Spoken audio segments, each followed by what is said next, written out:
I remember this like two teams coming at me in the early days, and we had, the agency was scaling and it was, a couple $1 million a year, and the product Hmm. was maybe it was post $1 million. Yeah, the product's doing $1 million a year, and people constantly trying to pull me in different directions of like, I need your focus over here. I need your focus over here. And it seemed like whichever direction I pointed my attention, the product or the service would flourish and then the other one would wither.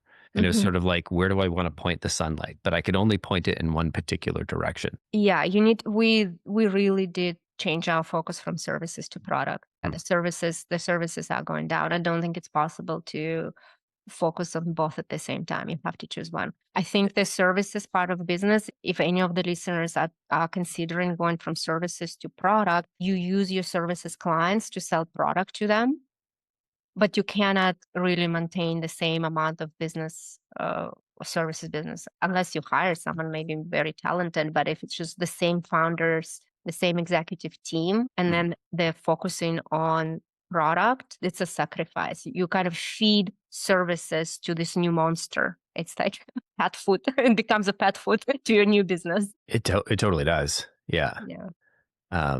It's interesting because you want to keep them both going, but like one is the now and one is the future. And it all comes down to timing of like, if you Yeah. totally bail on the now and you focus on the future comes faster. But if you die before you get to the future, then you still die. Yeah. Yeah.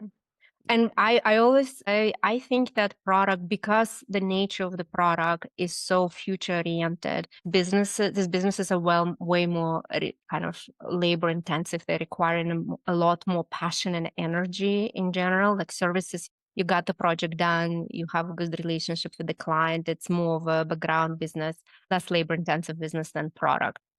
They're literally beings with their own essence, and they feed off your energy and they feed off your how much commitment you can give it, like mental commitment, energetic commitment, so much more than services, I feel like. And that's why everyone wants to create a product and launch a product, because they're easier at the end of the day, they're easier to sell for more money, of course, than services. That's why everyone wants the product. But it's like a third entity. It's like you, your co-founder, or you and your team, and then there's a product who like has his own path, his own mindset and his own thinking, and you need to like support it in a way energetically.